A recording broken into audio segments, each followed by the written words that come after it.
Assalamualaikum warahmatullahi wabarakatuh. Saya Prisci Rosalia Paramarini dari kelas D3 MP 4202 akan mempresentasikan materi mengenai mengelola sumber daya manusia di retail dan budaya kerja di Sogo. Bab pertama yang akan dibahas yaitu mengenai pentingnya manajemen sumber daya manusia di retail. Manajemen sumber daya manusia sangat penting dalam bisnis retail, sebab setiap karyawan memainkan peran atau bagian yang penting dalam melaksanakan fungsi pekerjaan dengan baik.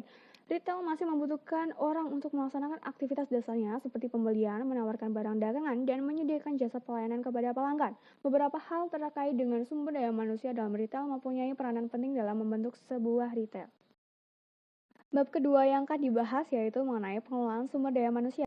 Pengelolaan sumber daya manusia memerlukan perencanaan yang matang. Hal ini didasarkan pada beberapa karakter yang harus dimiliki sebagai modal oleh para karyawan retail. Di antaranya adalah yang pertama, memiliki keterampilan analisis, kedua, memiliki kreativitas, ketiga, mampu mengambil keputusan yang cepat dan tepat, keempat, fleksibel, kelima, inisiatif, keenam, leadership, hormat kepada keputusan, mampu mendelegasikan dan memberikan panduan kepada orang lain, ketujuh, mampu mengorganisasikan pekerjaan dan menentukan prioritas. Kedelapan, berani mengambil resiko. Dan kesembilan, toleransi terhadap stres.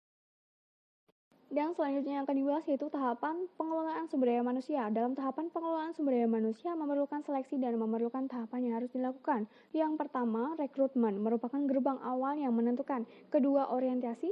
Setiap organisasi memiliki budaya, suasana, prinsip kerja, dan nilai-nilai yang berbeda. Ketiga, pelatihan. Pelatihan sangat diperlukan untuk meningkatkan keterampilan dan pengetahuan karyawan sehingga dapat terjadi peningkatan kinerja. Keempat, pemberdayaan. Mendelegasikan pekerjaan kepada bawahan dengan pengawasan. Kelima, continuous improvement. Setiap hari harus menjadi lebih baik dari kemarin. Bab ketiga yang akan dibahas yaitu membangun komitmen karyawan. Tantangan utama dalam penjualan eceran adalah mengurangi tingkat keluar masuk karyawan. Beberapa pendekatan yang dilakukan oleh retail untuk membangun komitmen timbal balik adalah yang pertama, meningkatkan keterampilan. Kedua, memberdayakan karyawan. Ketiga, menciptakan hubungan kemitraan dalam karyawan. Terdapat tiga aktivitas manajemen sumber daya manusia yang dapat membangun dan mengembangkan komitmen karyawan melalui hubungan kemitraan seperti mengurangi perbedaan status antar karyawan, memberikan peluang promosi untuk karyawan lama, diberlakukan flex time atau sistem penjadwalan pekerjaan, dan kedua, job sharing. Dan berikutnya yang akan dibahas yaitu mengenai budaya kerja di Sogo. Sogo merupakan sebuah toko serba ada atau department store berantai yang mengoperasikan sebuah jaringan ekstensif atas cabang-cabangnya yang berpusat di Jepang. Sogo pertama kali didirikan pada tahun 1830 di Jepang dengan nama Yamatoya. Kemudian pada tahun 1895 berubah nama menjadi Sogo. Di Indonesia, Sogo dikelola oleh PT Panen Lestari Internusa yang merupakan anak perusahaan dari Mitra Adi Perkasa.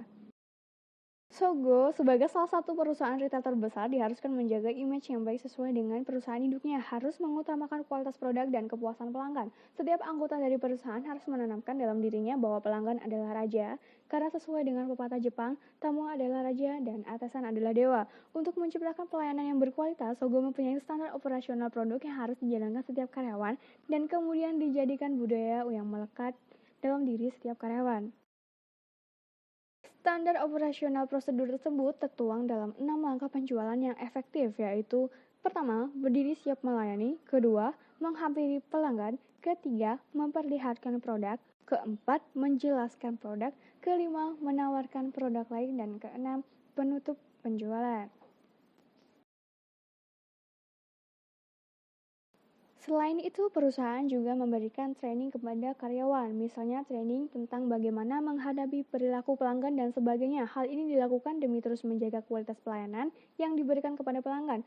Untuk itu, setiap harinya perusahaan mengadakan daily meeting di setiap departemen dengan supervisor atau manajer masing-masing. Selain untuk memberikan motivasi kepada karyawan, daily meeting yang dilaksanakan juga berfungsi untuk menyampaikan program-program yang diadakan oleh perusahaan serta menjadi wadah sharing antara atasan dan bawahan. Dengan demikian dapat disimpulkan bahwa Sogo membudayakan para karyawannya agar selalu mengutamakan pelayanan terhadap pelanggan sesuai dengan moto yang ada, yaitu melayani dengan segera, melayani dengan semangat, dan melayani dengan senyum.